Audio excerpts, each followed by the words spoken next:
One title changed everything. A story of war, betrayal, and survival. A game that redefined what it meant to experience a video game. This is Metal Gear Solid. Before there was a tactical espionage action legacy, before nanomachines, memes, and Metal Gears in every shape and size, there was a lone operative, a snowy island, and a mission that would redefine what video games were capable of. In 1998, Metal Gear Solid released on the original PlayStation and instantly changed the landscape of the industry. What seemed at first like a stealth action game quickly revealed itself to be something far more ambitious. An interactive thriller, wrapped in philosophical questions, political subtext, and some of the most memorable characters ever put to code. Metal Gear Solid wasn't just about sneaking past guards or defusing nuclear threats. It was about legacy, identity, control, and the cost of war. It challenged players to think critically while they played, not just react. It blurred the line between player and protagonist, broke the fourth wall, and built a story so intricate and personal that it still resonates decades later. And at the center of it all was Solid Snake, a reluctant hero, pulled out of retirement for one final mission that would shake him to his core. In this video, we're going beyond nostalgia. This is a full, extremely in-depth breakdown of Metal Gear Solid, covering its story, gameplay, characters, themes, development history, and lasting impact. I'll be walking you through every major event, boss fight, betrayal, and codec conversation, and in the future connecting the dots between this game and the larger Metal Gear saga that followed. We'll also look at the game design choices that made it stand out, from its cinematic camera work to the clever use of hardware limitations to enhance immersion. This video is part of my ongoing series where I revisit and dissect landmark games that are about to make a comeback, giving you a complete refresher before the next chapter drops. And with Metal Gear Solid Delta, Snake Eater on the horizon, it's the perfect time to return to where it all began, to Shadow Moses Island, where the legend of Solid Snake was truly born. So whether you're a longtime fan looking to relive every detail, or someone new to the series wanting to understand why this game still matters, this is the ultimate deep dive into one of the greatest games ever made. Snake! In late February of 2005, a chilling crisis erupted on Shadow Moses Island, a remote, snow-covered military outpost off the coast of Alaska. The site, originally a nuclear weapons disposal facility, was seized in a sudden coup by the Black Ops unit FOXHOUND, now led by the enigmatic and ruthless Liquid Snake, backed by the next-generation Special Forces. Genetically enhanced soldiers empowered through experimental gene therapy, the rogue unit took control of the island and its most devastating secret, Metal Gear Rex, a walking nuclear weapons platform capable of launching undetectable strikes anywhere on the planet. Their demands weren't political, they were genetic. FOXHOUND threatened global annihilation unless the government handed over the remains of Big Boss, the legendary soldier and source of their enhanced DNA. With his genetic code, they believed they could refine their therapy and build a new era of super soldiers, an army molded in his image. Faced with the threat of nuclear catastrophe, the Secretary of Defense made a desperate call to the one man who had faced the impossible before. Retired and living in self-imposed isolation, Solid Snake was pulled back into the line of duty by his former commander, Colonel Roy Campbell. His mission? Infiltrate Shadow Moses alone, assess the situation, rescue the hostages, and neutralize the threat, without triggering a global war.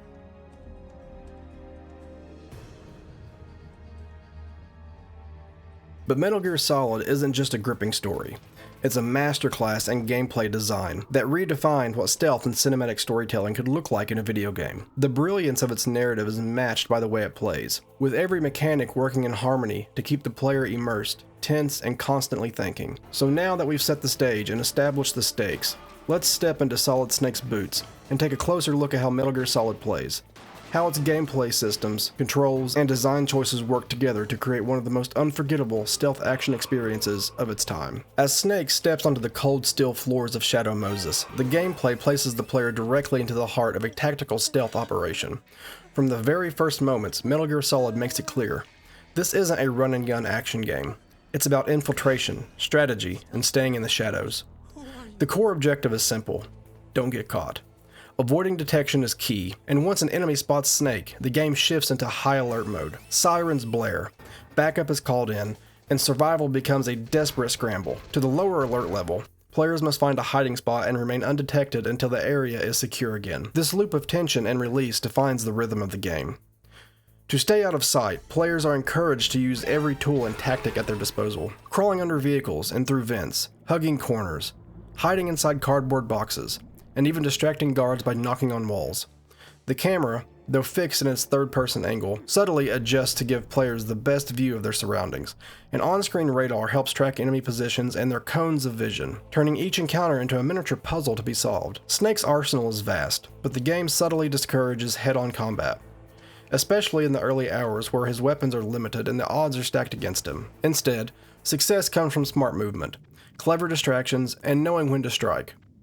As the mission progresses, players gain access to equipment like thermal goggles, night vision, and more powerful firearms, but even then, stealth remains the most effective approach.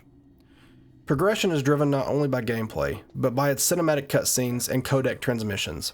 The codec serves as both a narrative device and a gameplay guide, with Snake's support team offering tactical advice, story exposition, or even the occasional fourth wall breaking joke. Boss battles, each more unique and thematic than the last, provide intense set pieces that often challenge the player to think outside the box, forcing them to identify each foe's weakness and use the right gear or tactics to exploit it. It's in this careful balance of tension, creativity, and tactical freedom that Metal Gear Solid truly shines, blurring the line between cinematic storytelling and player-driven gameplay in a way few games at the time have ever even attempted.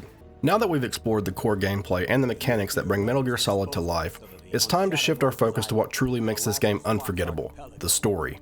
Hideo Kojima's vision wasn't just to tell a narrative, but to immerse the player in a cinematic experience filled with emotional weight, political intrigue, and psychological depth.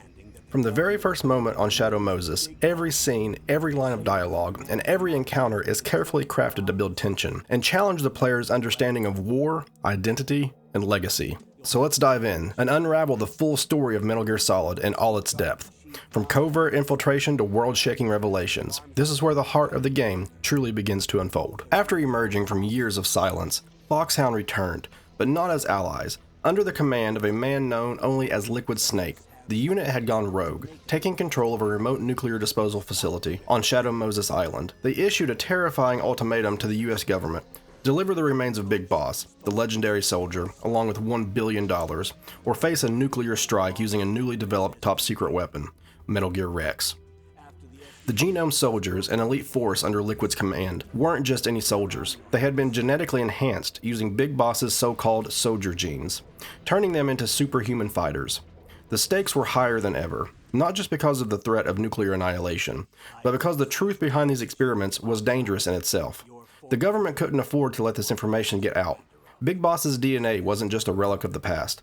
It was a military asset, one that could change the future of warfare if it fell into the wrong hands. With the clock ticking, the Secretary of Defense turned to one man who had already saved the world once before: Solid Snake. Pulled out of retirement and hauled from his secluded cabin in Twin Lakes, Snake was forcibly brought aboard to the USS Discovery, a nuclear submarine cutting through the icy waters of the Bering Sea.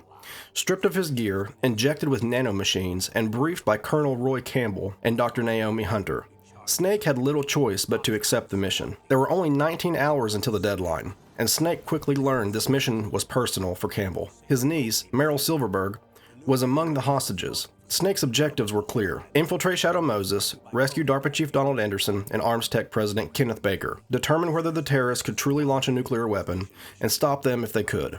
He'd be going in alone, but not without support. Along the way, he'd received guidance via codec from a team that included military analyst Natasha Romanoff. Still, Snake had one condition: he would only take orders directly from Campbell, no more half-truths and no more lies. And with that, the mission began. February 28, 2005, 10:01 p.m. As the icy waters of the Bering Sea churned under the cover of night, the USS Discovery drew near the coast of Shadow Moses. There was no air insertion. Blizzard conditions made that impossible, and getting too close by sea would have triggered enemy sonar. The solution? Infiltration from beneath. Solid Snake was deployed via a swimmer delivery vehicle, slipping into enemy territory undetected, while two F-16s launched from Galena Air Force Base staged a diversion overhead, drawing the enemy's attention just long enough for Snake to begin his mission in silence. Once ashore, Snake contacted Colonel Campbell and Dr. Naomi over codec to confirm his infiltration. That's when he was introduced to another member of his support team, Mei Ling, a young data analyst and the designer of the Soliton radar system. She quickly briefed Snake on how to use the system, which would prove critical in navigating the heavily patrolled facility. But even as the mission began, something felt off. Snake spotted a Hind D, a heavily armed Russian gunship, lifting off from the base, and piloting it was none other than Liquid Snake himself. The sight of a Russian chopper in a U.S. Black Ops facility raised questions neither Snake nor Campbell could immediately answer. Making his way through the snowy exterior, Snake slipped into the tank hangar through a narrow ventilation shaft. Inside, he was greeted by the unexpected voice of his old mentor, Master Miller, checking in via codec. Miller had heard of the mission and offered his expertise to guide Snake through the operation. As Snake moved deeper into the facility, he overheard two genome soldiers talking. The DARPA chief had been moved. Meanwhile, in the skies above, Liquid wasted no time retaliating. Using the Hind D, he engaged and destroyed the two F-16s that had provided Snake's window of opportunity.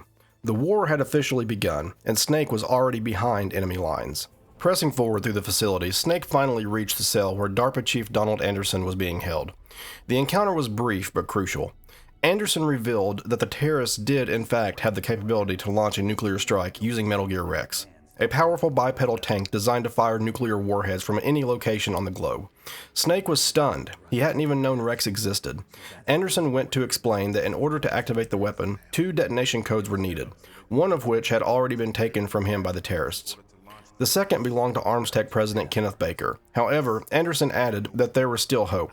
A PAL override system that could deactivate Rex, using 3 special card keys. Before Snake could get him out, Anderson suddenly convulsed and died of a heart attack right in front of him. Snake contacted Campbell to report what had happened, but the conversation left Snake suspicious. Something about Campbell's reaction felt off, like he was holding back. From the adjacent cell, Snake heard a commotion. Meryl Silverberg, Campbell's niece and a rookie soldier, had managed to free herself by tricking the guard and stealing his uniform. As Snake stepped out of Anderson's cell, he was met by a disguised Meryl holding him at gunpoint. The standoff didn't last long. Before either of them could act, a group of genome soldiers stormed the hallway. Snake and Meryl fought side by side and took them all down. But just as things calmed, Meryl suddenly turned her gun on Snake and opened fire. She'd fallen under the psychic influence of Psycho Mantis, one of FOXHOUND's more unusual members. Using the limited intel Anderson had given him, Snake descended to the lower levels of the facility and searched for Kenneth Baker. There, he found the ArmsTech president bound to a support pillar, surrounded by C4 explosives. Before Snake could react, Revolver Ocelot, another member of FOXHOUND, entered the scene and challenged him to a deadly gunfight, in the form of a classic gunslinger showdown. Makes his entrance with all the flair of a Western villain. He's cocky, calculated, and twirling his custom Colt single-action army like he's rehearsed this moment his entire life. This is your first boss battle in Metal Gear Solid, and while it's pretty straightforward, it does come with a few very important catches. Right away, there's one golden rule you need to remember. Stay out of the center of the room. Baker is tied up with C4 rigged all around him, and if you wander into that space, it's game over, literally. The explosives will detonate, killing Baker and ending your mission on the spot. You also want to be careful where you're aiming. Baker has his own health bar during this fight, and if he takes too much friendly fire from your SOCOM pistol, you fail the mission just the same. So precision is key here. Don't get reckless. Then there's Ocelot's signature trick, ricochet shots. He doesn't need a direct line of sight to hurt you. If you try to hide behind the pillars for cover, you quickly realize that Ocelot can bounce bullets off the walls to hit you from wild angles. It's a mechanic that keeps you on your toes and encourages you to stay on the move. And really, movement is the name of the game in this fight. Despite Ocelot's bragging about being a legendary marksman, he's surprisingly inaccurate when you're constantly running. The key is to keep chasing him in a looping pattern. Stay behind him, keep moving, and when he stops to take a shot and you've got a clean angle, light him up with your SOCOM. Just don't expect to keep blasting him non-stop. With all bosses in this game, he becomes temporarily invincible after each hit, so patience and rhythm are essential. If you're low on ammo during the fight, you'll find a few spare boxes on the ground. Worst case scenario, if you completely run out, you may have to resort to close quarters combat, but that's risky in this room filled with explosives and a fast moving enemy. One thing to watch for, Ocelot has to reload after every 6 shots. That's your opening. Close the distance and catch him off guard. Do this enough times and eventually Ocelot will go down, but not without leaving his mark on the story, quite literally. This boss fight is as much about staying calm under pressure as it is about learning the rhythm of battle, and it sets the tone for the kinds of tense strategic encounters Metal Gear Solid is known for.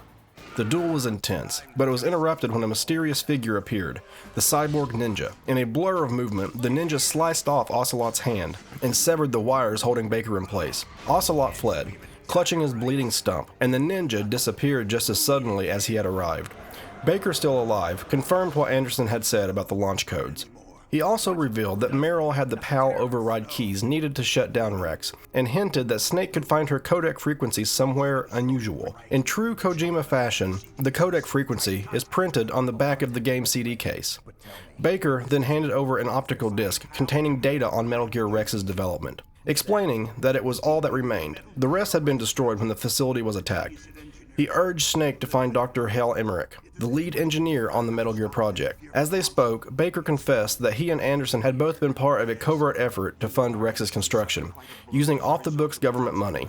He described a front company receiving massive payments, and how Anderson's wife was listed as a consultant, all to keep the project hidden from oversight. Snake asked him what he knew about the cyborg ninja, and Baker cryptically called him FOXHOUND's dirty little secret. And then, without warning, Baker suffered a heart attack just like Anderson. In his final moments, he muttered something about being betrayed by the Pentagon, then died on the spot. With no time to lose, Snake contacted Meryl and had her open the hangar doors, clearing the path for him, to head north and search for Dr. Emmerich. As Snake advanced, his codec buzzed with a message from an unknown informant who called himself Deep Throat. The voice warned him of claymore mines planted in the snow ahead, and of a waiting M1 Abrams tank lying in ambush. Cautiously pressing on, Snake soon spotted the tank, manned by Vulcan Raven and 2 genome soldiers.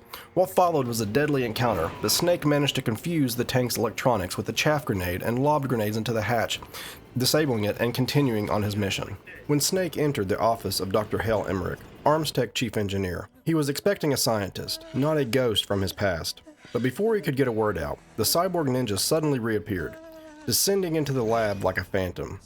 There was something strange about the way the ninja moved, like he recognized Snake, and Snake couldn't shake the eerie familiarity of his fighting style. Whatever was going on, there was no time to think. The ninja wasn't here for a reunion. He wanted a fight. This battle was one of the most intense in Metal Gear Solid, a brutal melee that's as psychological as it is physical. The cyborg ninja has a lot of health, multiple phases, and a vicious arsenal of close-range attacks. Right away, a very important thing becomes clear. First, don't bother shooting. The ninja deflects bullets effortlessly with his high-frequency blade, making firearms completely useless. Chaff grenades might seem like a good idea, but they only work for a single hit, and they're hardly worth the trade-off. And most importantly, don't stay out in the open.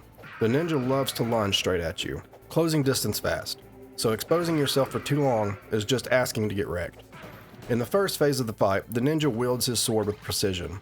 Snake has to use the environment to his advantage, ducking in and out of the walls in the center of the office, baiting lunges, and countering with punches and kicks. After landing enough clean hits, the ninja suddenly throws his sword away, as if testing Snake even further. Now it's hand to hand. This second phase feels more like a brutal sparring match. The ninja starts charging at you with more raw aggression, but his pathfinding has limits. He can't cut corners the way you can, so hiding around walls and waiting for the right moment becomes key. Land a combo, then back off before he has a chance to strike back. If you time it right, you can make him miss a lunge entirely and then dash in for another combo before he recovers. Occasionally, he'll leap high into the air and come crashing down with a devastating kick.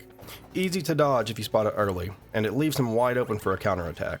Then things get stranger. When the ninja drops below 50% health, he activates a cloaking device, turning invisible.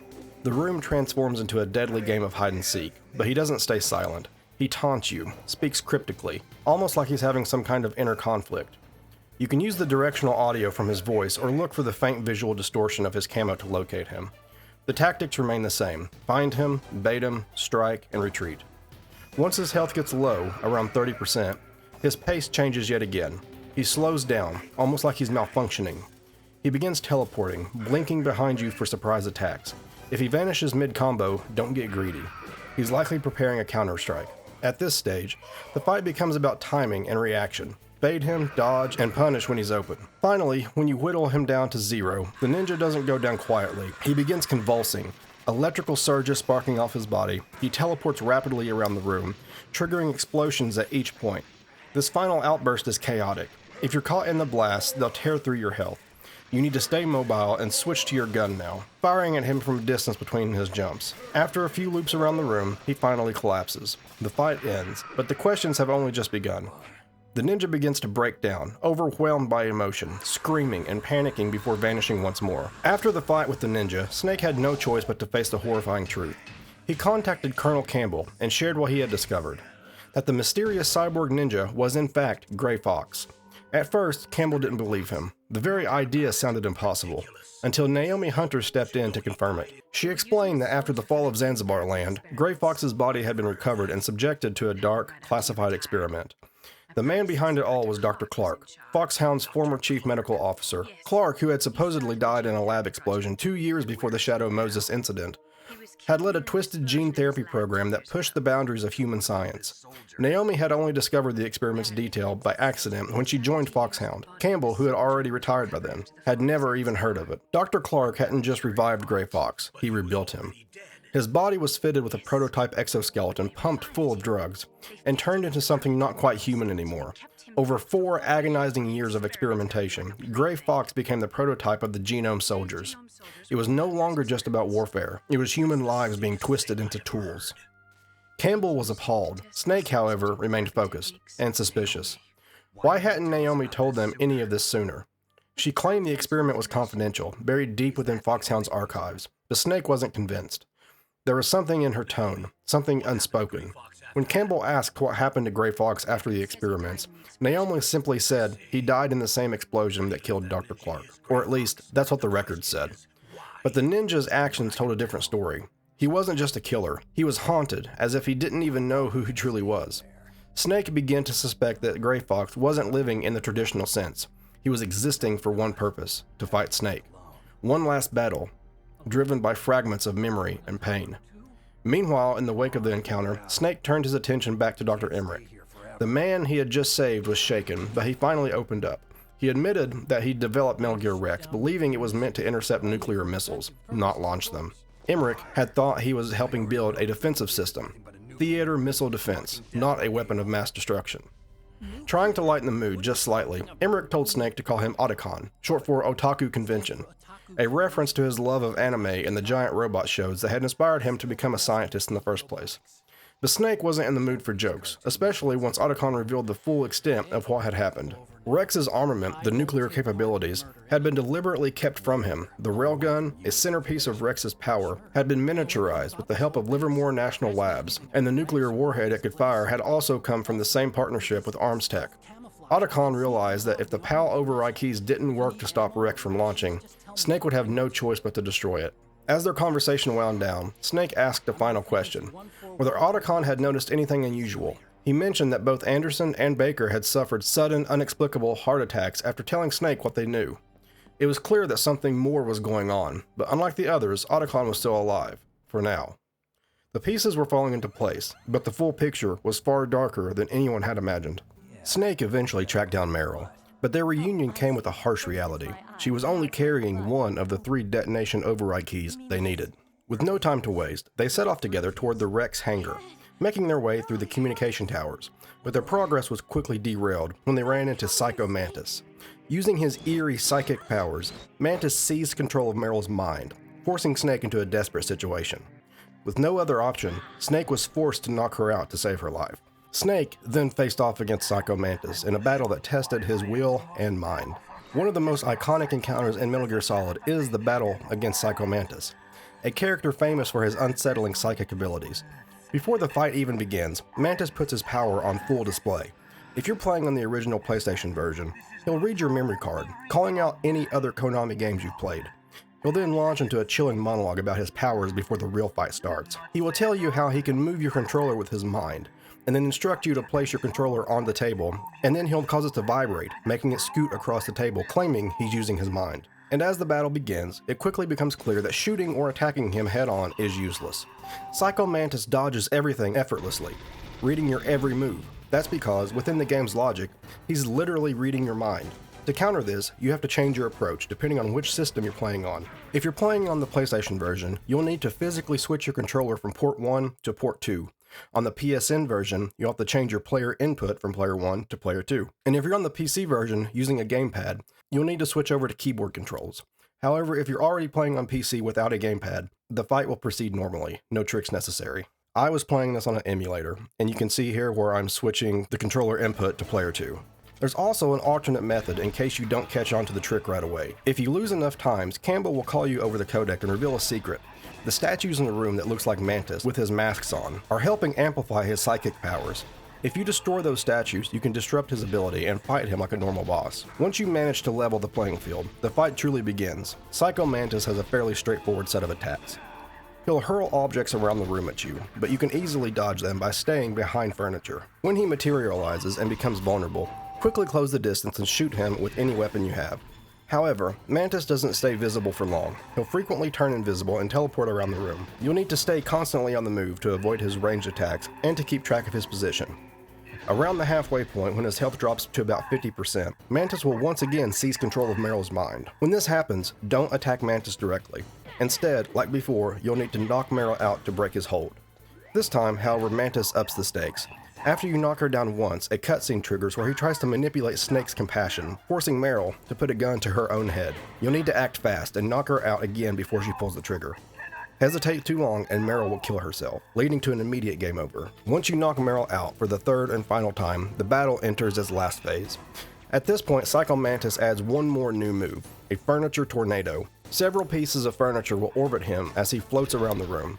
You can deal with this easily by shooting him from a distance, thanks to the game's aim assist. You don't need perfect precision, just a general idea of his location. There's some spare ammo scattered around the room if you start running low, so grab it if you need to. Keep up the pressure, whittle down his HP, and eventually Psycho Mantis will fall. After the battle ends, Psycho Mantis, now gravely wounded, clings to life just long enough for a final conversation. Snake contacts Naomi and Campbell through codec, confirming that Meryl is safe. When they ask why he risked so much to save her, Snake simply says he didn't want to watch a woman die in front of him. In his final moments, Psycho Mantis opens up about his past, reflecting on the emptiness of his life. In an unexpected turn, he even helps Snake by revealing a hidden door behind a bookcase. As he fades away, he shares one last thought. For the first time, using his powers to help someone actually felt good. And with that, Psycho Mantis passes on. Pressing onward, Snake and Meryl continued their journey toward the towers, but danger struck again. Sniper Wolf ambushed them. From a distance, she shot Meryl, using her as bait to lure Snake into the open. Wounded and devastated, Snake was forced to retreat. Headed all the way back to the armory to retrieve a PSG-1 sniper rifle. After securing the weapon, he returned to face Wolf, and in a tense sniper duel, managed to outshoot her. Yet victory was short-lived. Before Snake could regroup, he was captured and subjected to brutal torture at the hands of Ocelot. During the interrogation, Ocelot stole the launch data Baker had entrusted to Snake. But Snake refused to give in to the torture, knowing that surrendering would seal Meryl's fate. His willpower became his only weapon. Thrown into a cell afterward, Snake found himself imprisoned alongside Anderson's corpse. Except something was wrong. The body appeared to have been dead for days, casting more doubt and confusion over what Snake thought he knew. Naomi and Campbell contacted him over the codec to check on his condition, but the conversation quickly turned tense. Snake confronted Campbell, realizing the critical information was being kept from him. Campbell reluctantly admitted that Rex was in fact a nuclear delivery system. He defended himself by saying that even the US president had only learned of Rex's existence the day before. The situation was even more precarious than Snake had feared. The next day, the president was scheduled to meet with the Russian leader to sign the START III treaty, a landmark agreement to reduce nuclear arms. If news of Rex leaked, it would kill the treaty, spark international chaos, and destroy trust in America's commitment to nuclear non-proliferation. The government had every reason to keep everything quiet, and the terrorists knew it. Their 24-hour deadline for the Shadow Moses takeover wasn't a coincidence. It was timed perfectly to exploit the US political vulnerabilities, adding another layer to the cover-up. Naomi revealed why the government couldn't just hand over Big Boss's corpse as the terrorists demanded. It wasn't just about secrecy. The president had recently passed strict regulations against human genetic engineering. If the public found out about the military's use of genetically enhanced soldiers, the fallout would be catastrophic. But even locked away, Snake wasn't out of options. Help came from an unexpected ally, Otacon. Using his stealth camouflage, Otacon snuck into the prison and delivered rations and a bottle of ketchup to Snake. Thinking fast, Snake used the ketchup to fake an injury, creating the illusion of a pool of blood. His guard, the ever-clumsy Johnny Sasaki, panicked and opened the cell door to check on him. Seizing the moment, Snake knocked Johnny out cold, escaped from the cell, and made his way back toward the communication towers, determined to finish what he started. At the top of the communications tower, Snake found himself face to face with a new threat, Liquid Snake, piloting a Hind D gunship. Liquid immediately opened fire, destroying the bridge leading to the second tower and cutting off Snake's path forward. Thinking fast, Snake used a rope he had picked up earlier to rappel down to a lower bridge that also connected to the second tower. Once across, Snake met up with Otacon, who began working on fixing the elevator while Snake pressed onward to deal with Liquid. When Snake returned to the rooftop, Liquid was waiting for him, addressing Snake as brother and asking if he was ready to face his fate. Snake, confused, demanded to know why Liquid kept calling him that. Liquid answered cryptically, claiming he was Snake, or rather, Snake's shadow. Snake pushed for an explanation, but Liquid only mocked him, suggesting he ask Big Boss and offering, with cruel sarcasm, to send Snake to meet him in hell. Refusing to back down, Snake engaged Liquid in a fierce rooftop battle. At first, this task might seem intimidating, but remember, Snake had already taken on an M1 tank by himself, so facing down a helicopter was just another day on the job for him. The only weapon you'll really need for this fight is the Stinger missile launcher. It handles a lot like the PSG-1 sniper rifle, so make sure you're already looking in the right direction before pulling it out. The strategy is simple. Stay behind cover while Liquid is firing at you, and once he stops, pop out, equip your Stinger, and get ready to strike. When aiming, wait for the Stinger's lock-on to turn red. This means it has a clear shot. As long as there's nothing between you and the Hind, your missile will hit its mark. But be ready. As soon as you fire, quickly unequip the Stinger and duck back into cover, because Liquid will immediately fire back at you. It's just a matter of repeating this pattern over and over to whittle down the Hind's health. Once the fight reaches about halfway, Liquid will switch tactics, taking a stealthier approach by hiding the Hindy below your line of sight. But even then, you can still track the helicopter's position through the walls. As long as you stay alert, follow his movements, and fire the moment he's exposed, Liquid won't be able to surprise you. After the fight, Snake finally shot the helicopter down, watching as it exploded in flames. Coldly, he remarked that the explosion would take care of Liquid's cremation, then left the rooftop behind. Back below, Otacon contacted Snake to let him know that the elevator had mysteriously started working again. Before Otacon even had a chance to fix it, Snake boarded the elevator to continue his journey, but as it ascended, Otacon called him in a panic. He realized he had forgotten to mention something crucial. There had been 5 prototype stealth camouflage suits in his lab, including his own. When he returned to retrieve one for Snake, the other 4 suits were missing. Otacon then remembered something odd. When Snake had boarded the elevator, the weight limit warning had gone off, considering that Otacon only weighed 135 pounds, and the elevator could support 650 pounds. Snake quickly did the math. It would take about 5 people to exceed the limit, himself plus 4 others. Snake realized too late the thieves wearing stealth camo suits were already riding the elevator with him. In an instant, they ambushed him, but Snake managed to fight them off and survive the trap.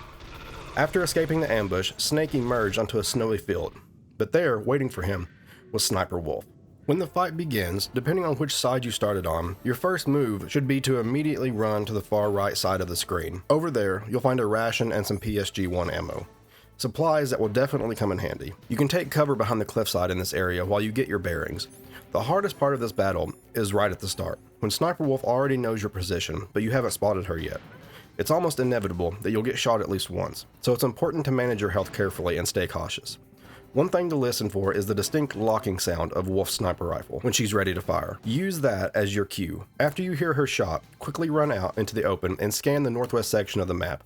You'll want to look closely at the tree line in that direction. Wolf always hides behind the trees. Once you spot her, take some diazepam to steady your aim. Point your rifle at her hiding spot and wait. The key is patience. When Wolf reveals herself, take your shot. After you fire, don't lose track of her. It's absolutely critical to keep following her movements, because if you lose sight of her, it's almost like the fight resets and you'll have to start over. Stay locked onto her through a few exchanges, and eventually, after enough well-placed shots, Sniper Wolf will fall. Wounded and knowing the end was near, Wolf opened up to Snake, speaking about her painful past, how she had grown up amid endless battle, until a man she called Saladin took her away from the battlefield. Snake immediately realized she meant Big Boss. Now at peace, Sniper Wolf asked Snake to finish her quickly. At that moment, Otacon appeared, heartbroken as he confessed that he had fallen in love with her. With a heavy heart, Snake honored Wolf's final request and ended her suffering, parting ways with Otacon, who vowed to help Snake however he could from then on. Heading toward the control room where Rex was being held, Snake encountered Vulcan Raven for a second time. Raven challenged Snake to another battle. The long-awaited duel against Vulcan Raven was finally here, and it wasn't going to be easy. This hulking giant came armed with a massive railgun, and was practically immune to almost every kind of small weapon Snake had.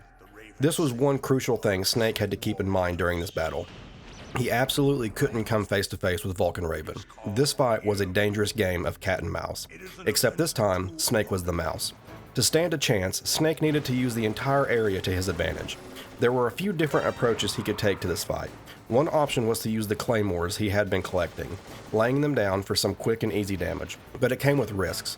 Those same mimes could just as easily mess up his ability to move freely around the room. A better tactic was to rely on either the Nikita or the Stinger. Personally, I preferred the Nikita, with its remote-controlled missiles, guiding it through the room to Vulcan. It made it easier to get a clean hit on Raven, but as time wore on, Raven would get more aggressive, sprinting around the room and even breaking parts of the environment to box Snake in, making movement tougher. It is important during this brutal showdown to keep the body armor equipped. It helps soak up some of the damage in case Snake ever found himself caught off guard by Raven. Staying sneaky, using every inch of space, and gaining as much ground as possible were the keys to survival. After nailing Raven with enough hits from his explosives, Snake would finally bring the giant down. After the fight, Raven was defeated, and with his dying words, revealed a shocking truth. The man in the cell who had told Snake about Metal Gear was not who he seemed. It had actually been Decoy Octopus in disguise. Later on, Snake received a call from Master Miller, who warned him that Naomi wasn't who she claimed to be. Based on details Naomi had shared about her past, Miller had figured out she was lying, and he suspected she was working as a spy. Snake pointed out that Naomi had once been a part of FOXHOUND, prompting Campbell to ask Miller if Naomi might have been involved in the uprising. Miller, hinting that Naomi could belong to a third party, advised Campbell to have her arrested.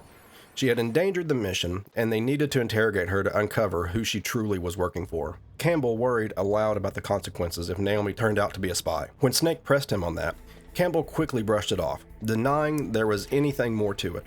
Miller then turned the conversation toward the DARPA chief and Arms Tech president, asking Campbell if he was hiding any knowledge about their deaths.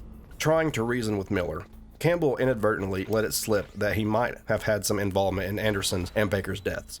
Hearing this, Snake decided he wouldn't trust Campbell any further. Pushing forward, Snake made his way to the Rex hangar control room. Otacon soon called, telling him he had overheard some guards saying that Metal Gear Rex's preparations were complete. Otacon was in the computer room, attempting to hack into Baker's file to locate the PAL key. Although he hadn't found the key file yet, he discovered something else: Rex's missile system. The missiles launched from a railgun, needed no fuel, and were cloaked with stealth technology. They were also armed with a special designed surface-piercing nuclear warhead. This made it clear why the sons of Big Boss had set the Start 3 deadline. If Metal Gear's existence was exposed, it could lead the UN to denounce the United States and maybe even topple the president. Otacon also explained that the nuclear launch from Rex had only ever been simulated, never truly tested. That's why the Shadow Moses incident had been staged. According to Otacon, the exercise had already achieved more than the government had anticipated. But frustratingly, he couldn't find the actual data from the test. Snake admitted that Baker had given him a disk containing that data, but it had been stolen by Ocelot during the torture sessions. Later, Otacon contacted Snake again, shedding light on Baker's real motives. Arms Tech, it turned out, was in even worse financial trouble than Otacon had suspected. After their X-Plan project was scrapped by the military and funding was cut by the SDI, rumors of a hostile takeover had started swirling. Metal Gear Rex had become Arms Tech's last hope for survival. In desperation, Baker had bribed the DARPA chief to move the project forward. As Snake processed this, he overheard Liquid and Ocelot discussing their strategy. Rather than attacking the US or Russia directly, they planned to provoke the superpowers into attacking and potentially destroying each other. Liquid was especially drawn to the idea of goading the nation into war. He dismissed Ocelot's suggestion to strike Chernihiv, Russia, instead proposing a more subtle target, Lop Nor, China's nuclear test site. Firing a nuclear missile at a civilian area would guarantee exposure and international condemnation, but targeting a nuclear test site could be concealed by the Chinese government. By hitting Lop Nor, Liquid hoped to pit China and even India due to their involvement in the Comprehensive Nuclear Test Ban Treaty against the United States, forcing the US to reveal sensitive state secrets. At that point, governments around the world would clamor to buy Metal Gear Rex, as well as the Genome Soldiers, and Liquid could sell to the highest bidder. In this conversation, Liquid and Ocelot discussed additional demands they intended to make of the White House: $1 billion in cash, Big Boss's DNA to cure the Genome Soldiers' mysterious genetic illness, and the FOXDIE vaccine. With Metal Gear Rex under his control, Liquid intended to join FOXHOUND and the Genome Army with Sergei Gorlokovich's forces, transforming Shadow Moses into a new version of Outer Heaven. Armed with these resources, Liquid believed he could finally drag the world into World War III, realizing Big Boss's dream of a world where soldiers would always have a place. Shortly after, Otacon called Snake with another update. He had finally found the PAL key file. It revealed an important trick. The PAL key was made from a shaped memory alloy. meaning it would change form depending on the temperature: normal room temperature, low temperature, and high temperature. Just then, Ocelot spotted Snake and shot the PAL key right out of his hand. Snake scrambled to recover it, managing to find the key down in a ditch meant for draining nuclear waste, thankfully grabbing it before the radiation could poison him. A call suddenly came in from Naomi, who was now in Campbell's custody. She confessed that she was a spy and finally revealed her true motive. Her brother, Frank Yeager, better known as Gray Fox, had adopted her in Rhodesia after their parents were killed. Naomi hadn't even known her real name back then and had purchased the identity of Naomi Hunter.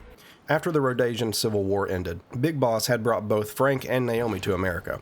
Not long after that, Big Boss and Frank went off again to fight in the Mercenary War, where Frank was nearly killed by Snake. Crippled and broken, Frank underwent years of brutal genetic experimentation.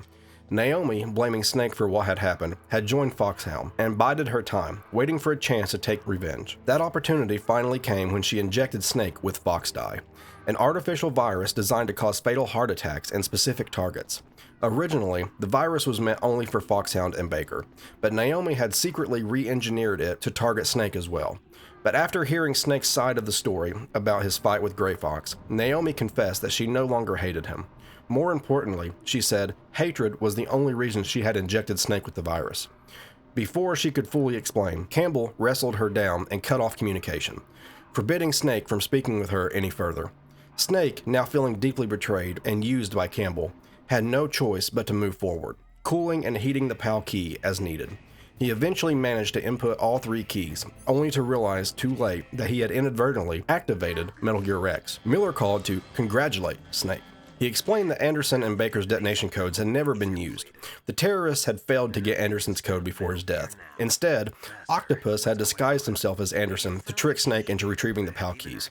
FOXHOUND hadn't expected Snake to be carrying Fox Dye either. At that moment, Campbell urgently contacted Snake with a critical revelation. The person Snake had been speaking to wasn't the real Miller.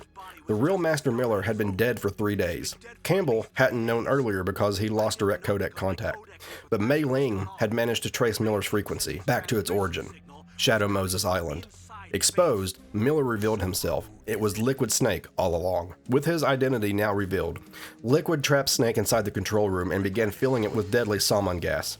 With Otacon's help, Snake managed to escape and gave chase to confront Liquid once and for all. When Snake caught up to him, Liquid laid everything out. He had posed as Miller to manipulate Snake. He had revealed the horrifying truth. Snake had been used by the very people who sent him on this mission, the Pentagon. The Pentagon had employed Naomi to create Fox Dye, planning to use Snake as an unknowing carrier to wipe out the terrorists and recover the Genome soldiers' bodies, and Metal Gear Rex completely intact. Then Liquid dove even deeper, explaining the true nature of their connection. He and Snake were not ordinary brothers. They were clones of Big Boss. Created through the Les Enfants Terribles project, Big Boss had chosen one twin, Solid Snake, to inherit his dominant genes, leaving the other, Liquid, as the inferior twin. Filled with resentment, Liquid despised both his brother and their father. To defeat Snake at Shadow Moses would be his way of punishing Solid for stealing his chance. And by exporting Big Boss's DNA, Liquid could finally surpass and destroy the man they both came for. Liquid climbed into Metal Gear Rex, leaving Snake with no choice but to destroy it.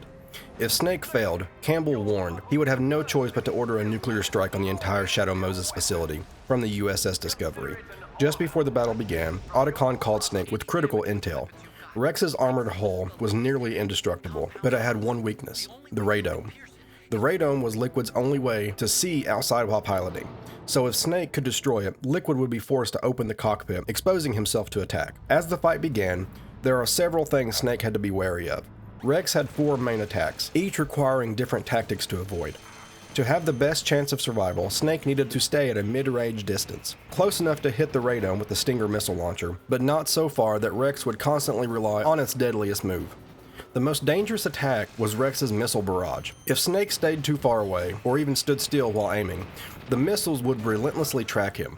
The only way to dodge them was to run straight toward Rex, exporting the minimum distance where the missiles couldn't lock on properly near his feet. The second attack to watch for was the laser cannon. When Rex fired the laser, it would sweep horizontally across the battlefield, and the best way to avoid it was to run directly away. Running sideways towards Rex could still get Snake clipped, especially with the camera's tricky angles. The third threat was Rex's minigun. To dodge the gunfire, Snake would have to move left or right quickly, depending on the direction the bullets were coming from. Lastly, Rex would occasionally try to stomp on Snake if he got directly underneath it. Since Snake couldn't even target the radome from under Rex, it was best to avoid standing beneath the machine at all. During the fight, whenever Snake fired a stinger, he needed to exit aiming mode quickly and stay mobile. Liquid loved to counterattack with missiles, while Snake was locked in place aiming. After a grueling battle, Snake eventually whittled down Rex's health to 0, triggering a cutscene. Snake thought he had won, until Rex suddenly roared back to life, preparing to crush him. Just then, Gray Fox intervened, leaping in to save Snake. This was the first time Snake had addressed him as Gray Fox, since learning his identity, to which Fox commented that it sounded much better than Deep Throat, revealing himself fully as Snake's mysterious ally. Gray Fox briefly pushed Rex back, giving him and Snake a moment to regroup. During this quiet moment, Fox confessed to Snake that he was the one who had killed Naomi's parents. Overcome with guilt, he had adopted Naomi and raised her like a little sister, hoping to atone. He asked Snake to tell her the truth if he didn't make it. Then Gray Fox jumped back into the fight, trying to create an opening for Snake, but Rex caught him, pinning him helplessly against a wall. Snake locked onto Rex with his stinger, but hesitated. He couldn't bring himself to fire if it meant killing Fox too. After a short monologue where Gray Fox urged Snake to always fight for what he believes in, Liquid dealt a fatal blow. Gray Fox died standing, defiant until the end. With Fox gone, the battle resumed. Rex's health had fully recovered, but this time the radome was gone. Snake now had to target the exposed cockpit directly. The tactics remained the same: stay mid-range, dodge attacks, fire the stinger when safe. This was Snake's final push, and he didn't have to hold back. He could burn through all his rations and missiles. He hammered Rex with everything he had until finally it collapsed in a massive explosion. As Otacon had predicted, Liquid was forced to open the cockpit. Snake fired more missiles directly at him, and Rex was finally destroyed, though the blast knocked Snake unconscious. When Snake came to, he found himself bound atop the wreckage of Rex, with Liquid standing over him. Liquid explained his plan to create a world of endless war. A world where soldiers like them would always have a purpose, just as Big Boss had envisioned. Liquid accused Snake of secretly wanting the same thing, pointing to everything Snake had done during the Shadow Moses incident.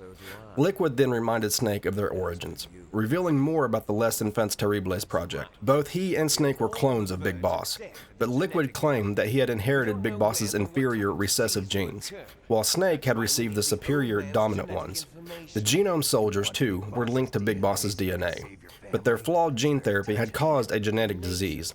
To save them, they needed Big Boss's genetic material. Liquid declared that by killing Snake, he would finally surpass Big Boss and break free of his genetic fate. Turning Snake's attention behind him, Liquid revealed Meryl's unconscious body, placed nearby atop Rex. Though unsure if she was still alive, Liquid promised Snake that he would release her once their fight was over. But there wasn't much time. Liquid relayed that the Pentagon, upon learning of Naomi's betrayal and the destruction of Rex, had decided to wipe out the entire facility with a nuclear strike. Campbell soon called to confirm the worst. A B-61 13 tactical nuclear missile strike was incoming. He explained that Naomi tampering with FOXHOUND, coupled with the loss of Rex, had forced the Pentagon's hand. Campbell admitted he had been coerced into withholding the truth from Snake under the Pentagon's pressure and apologized. He had been forced to protect Meryl at all costs, even if it meant betraying Snake.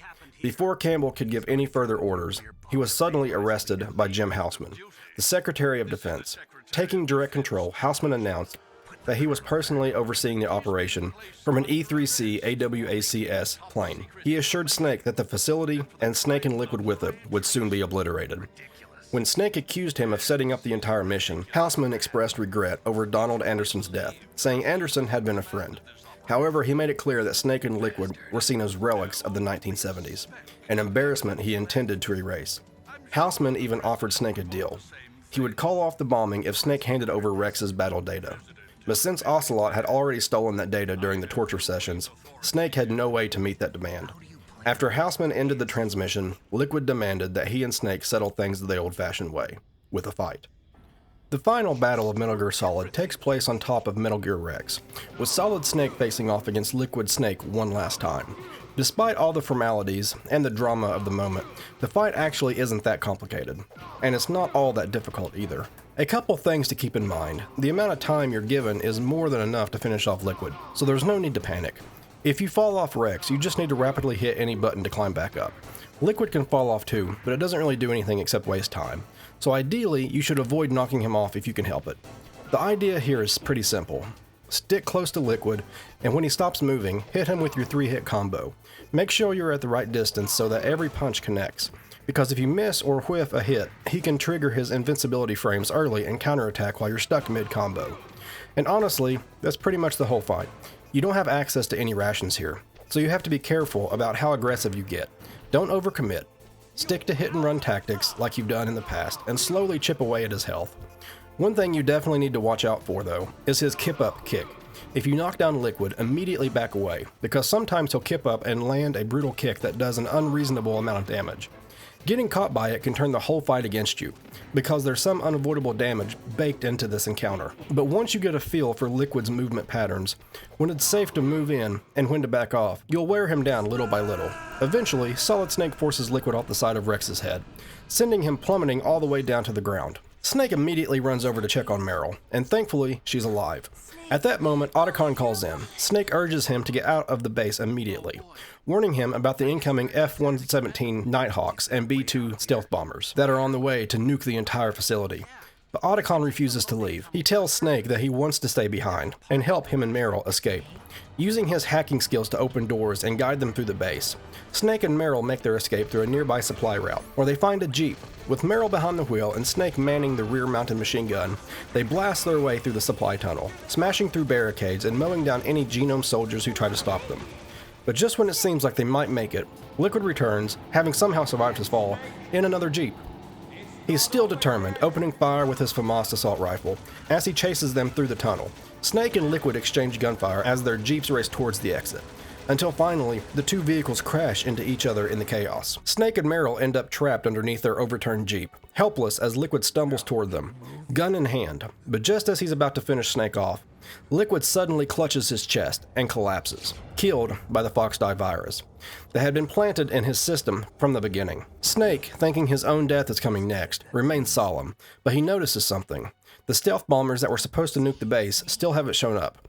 A moment later, he gets a call from Colonel Campbell, who explains everything. Jim Houseman, the Secretary of Defense, had been arrested after Campbell managed to contact the president and tell him what was happening. It turns out that Houseman was acting alone, without official orders. As a result, the nuclear strike was called off. The F-117s and B-2 bombers turned around and returned to base. Snake can't help but be a little skeptical, doubting that Washington would really back down so easily to protect the truth. But either way, they had survived. Campbell also tells Snake that, officially, he and Meryl are now dead. Their Jeep was reported as having crashed into the ocean. Snake requests a rescue mission for Otacon, and then asks if he can speak to Naomi Hunter. Naomi comforts him, telling him not to worry about FOXHOUND, and to live his life however he wants to, without fear. And with that, Snake and Meryl ride off into the Alaskan wilderness together, free at last. But even after the events of Shadow Moses, the story isn't over. Elsewhere, Revolver Ocelot, the only surviving member of FOXHOUND, is seen contacting the President of the United States. It turns out Ocelot had been a double agent the whole time, working in secret to recover Metal Gear Rex's data. He even admits that he intentionally killed the DARPA chief because the chief knew about Ocelot's true identity and motives. Ocelot then reports that Solid Snake, the so-called inferior twin, managed to defeat Liquid, even though Liquid had died believing Snake was the inferior one. In the end, it was Liquid who was wrong. Finally, Ocelot compliments the president, calling him a well-balanced individual, someone worthy of ruling the world. And in a final twist, it's revealed that the president is none other than Solidus Snake, the perfect clone of Big Boss. As the call ends, Ocelot, after confirming the status of an unnamed female, is ordered to keep her under surveillance, hinting that the story of Metal Gear is far from over. After the Shadow Moses incident, the US government completely denied any involvement. They issued a cover story, claiming the whole thing had been the work of a radical right-wing group. According to the official account, the crisis was quickly dealt with by a special commando unit, after the government rejected the group's demands for the release of their imprisoned members. Meanwhile, Naomi Hunter, who had sabotaged Snake's mission from the inside, was charged with treason and thrown into a high-security federal prison. But then, just 3 weeks after the incident, she mysteriously vanished. Natasha Romanoff, digging into the aftermath while preparing to publish her tell-all book In the Darkness of Shadow Moses, The Unofficial Truth, uncovered Naomi's disappearance, as she strongly suspected that Solid Snake had engineered Naomi's escape. Because of that suspicion, Snake's criminal record was quietly updated to include adding her. At the same time, the surviving Genome soldiers, all except Johnny Sasaki, were sent off to Peace Air Force Base, supposedly for more training. But Natasha suspected something much darker, that they were actually being held there to continue the same horrifying experiments they'd been subjected to before. As for Metal Gear Rex, it turned out its railgun had been suffering technical problems even before the terrorists took over Shadow Moses. That was why Baker had entrusted Snake with the optical disc containing the Rex data in the first place, and why Houseman was so desperate to get his hands on it. But with Ocelot disappearing and leaking the Rex data worldwide, the project was scrapped for good. Richard Ames, who had played his own quiet role in this mission, ended up being promoted to colonel. But when Natasha tried to get in touch with him later, the DIA told her that Ames had never even existed. Believing what they told her, Natasha came to the heartbreaking conclusion that he had been killed for helping her escape. Colonel Campbell went back into retirement after everything was over.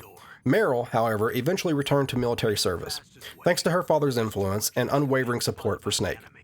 As for Jim Houseman, the man who nearly brought the world to the brink of disaster, he was found dead, supposedly from a self-inflicted gunshot, but Natasha, having witnessed some of his desperate actions near the end of the mission, suspected that the Patriots had arranged his death because he refused to take the fall. Otacon, disillusioned with everything Arms Tech stood for, resigned and left for England to visit relatives. Later, he and Snake came together to form Philanthropy, a group dedicated to hunting down and destroying the countless Metal Gear derivatives that started popping up all over the world after the incident. Because the Shadow Moses mission didn't play out exactly the way the Patriots had intended, they went to work developing something called the S3 plan, a project designed to recreate and control the same kind of crisis. That plan would finally come into play 4 years later. And finally, George Sears, better known as Solidus Snake, was quietly removed from the presidency by the Patriots. They almost had him killed, but Ocelot intervened, saving his life. To the public, though, it was a different story. The official report simply said that Sears had resigned. And that about wraps up the full breakdown of the story behind Metal Gear Solid. A story filled with twists, betrayals, government conspiracies, and unforgettable moments that would go on to define not just this game, but the entire future of the series. Kojima and his team crafted a narrative that wasn't afraid to dive deep into complex themes like genetic destiny, nuclear proliferation, and the morality of warfare, all while keeping players on the edge of their seats from start to finish. But as incredible and groundbreaking as the story was, it was just one part of what made Metal Gear Solid such a phenomenon. When the game finally launched, it didn't just impress players, it made waves across the entire gaming industry. Critics, fans, and developers alike had a lot to say about it. So with the full story fresh in our minds, let's dive into how Metal Gear Solid was received when it first hit the world, and why it's still considered one of the most important games ever made. Metal Gear Solid was a huge commercial success, shipping over 6 million copies worldwide. When it hit store shelves, it quickly became one of the most rented games at the time and even topped the sales charts over in the United Kingdom. The media and some of the biggest gaming critics generally received the game really well. Over at GamePro, both users and critics gave it an average score of 4.8 out of 5, calling it this season's top offering, and saying it was one game no self-respecting gamer should be without. That being said, it wasn't without its criticisms. GamePro pointed out issues with the frame rate, saying it could occasionally stall the eye-catching graphics, and they mentioned how using the binoculars or the rifle could be especially annoying because of the stutters. They also didn't love how often advice from your support team interrupted the early parts of the game, especially since a lot of it was already listed in the instruction manual. They called that a real annoyance. GameSpot echoed some of those complaints, criticizing the interruptions as something that needlessly interrupts the game. They also pointed out how easy it could be to avoid being seen, and say that the game's length was a little on the short side. They even described it as more of a work of art than an actual game. And over at Adrenaline Vault, they went even harder on it, saying the game had some serious flaws that made it a complete disappointment for them. Still, despite those criticisms, Metal Gear Solid earned some serious accolades. It received an Excellence Award for Interactive Art at the 1998 Japan Media Arts Festival. InGamer praised it highly, saying it's like playing a big-budget action blockbuster, only better. IGN was right there too, saying it came closer to perfection than any other game in the PlayStation's action genre, and called it beautiful, engrossing, and innovative in every conceivable category. The game is often recognized by many as the first real 3D stealth game. Even though Tenchu Stealth Assassins technically came out a few months earlier, still, the idea of a player being mostly unarmed, having to avoid being seen rather than fighting their way through enemies, really caught on. And that resurgence in stealth gameplay would end up influencing countless games that came after. Metal Gear Solid was even praised for feeling as much like a movie as it did a game, thanks to its long cinematic cutscenes and intricate storyline. Entertainment Weekly said it broke new ground with movie-style production and stealth-driven gameplay, which encouraged hiding in boxes and crawling across floors. Game Trailers later said it invented the stealth game genre and called it captivating, inventive, and gritty. Over the years, Metal Gear Solid has been widely considered one of the best games ever made for the original PlayStation. It appeared on tons of greatest games of all time lists from GameFAQs, Famitsu, Entertainment Weekly, Game Informer, GamePro, Electronics Game Monthly, and Game Trailers. Though its ranking has jumped around quite a bit, anywhere from as high as 2nd place to as low as 50th depending on the list. In 2002, IGN's editor even ranked it as the best PlayStation game ever made. IGN writer David Smith said that even just the demo had more gameplay in it than in most finished titles. On top of that, they gave it awards for Best Ending and Best Villain. Then, in 2005, when IGN placed it in 19th on their list of the top 100 games, they praised it again, saying it was a game that truly felt like a movie, highlighting how the boss fights were unique and innovative, and crediting it as the founder of the stealth genre. When you really sit back and think about it, it's almost impossible to overstate just how important Metal Gear Solid is, not just to gaming as a whole, but to me personally. It's one of my favorite games of all time, without a doubt. There's just something about it. The way it told its story, the way it blended action, stealth, and emotion, it felt like nothing else out there. It wasn't just a game, it was an experience. And honestly, the Metal Gear series as a whole means so much to me. It's a series that stayed with me through the years, one that always pushed the boundaries of what games could be, what stories they could tell, and how they could make you feel. Of course, none of it would exist without Hideo Kojima. I'm a huge Kojima fan. I always have been, always will be. His vision, his willingness to take risks, his attention to the tiniest details, it's inspired me not just as a gamer, but as a storyteller too. Every time he releases something new, you know it's going to be something that challenges expectations and leaves a lasting impression, and that's just so rare to find. Like I did with Metal Gear Solid here, I will be covering every single game in this series, diving deep into the gameplay, the stories, the characters, and the legacy, all of it. I want to give this series the kind of detailed, thoughtful look that it deserves, because there's truly nothing else like it out there. And with the remake of Metal Gear Solid 3 on the way, which, by the way, is my favorite game in the entire franchise, I'm even more excited. Snake Eater has such a special place in my heart, and I can't wait to see what they do with it. And of course, I can't wait to talk about it with all of you. But before we move forward, I just want to say from the bottom of my heart, thank you. Thank you so much for taking the time to watch this video, for supporting this channel, and for being part of this journey with me. It really means more than I can put into words. Every like, every comment, every new subscriber, it's what keeps me motivated to keep pushing and creating even better content for you all. If you enjoyed the video, please consider dropping a like, subscribing if you haven't already, and definitely leaving a comment down below. I would love to hear from you. Tell me what your favorite Metal Gear game is, and also your favorite moment from the series, whether it's an intense boss fight, an emotional scene, or even just a small detail that stuck with you. I'd love to hear your stories. Once again, thank you so much for watching and for being a part of this. I've got a lot more coming your way, and I can't wait to go on this journey through the Metal Gear series together. Take care, and I'll see you on the next one.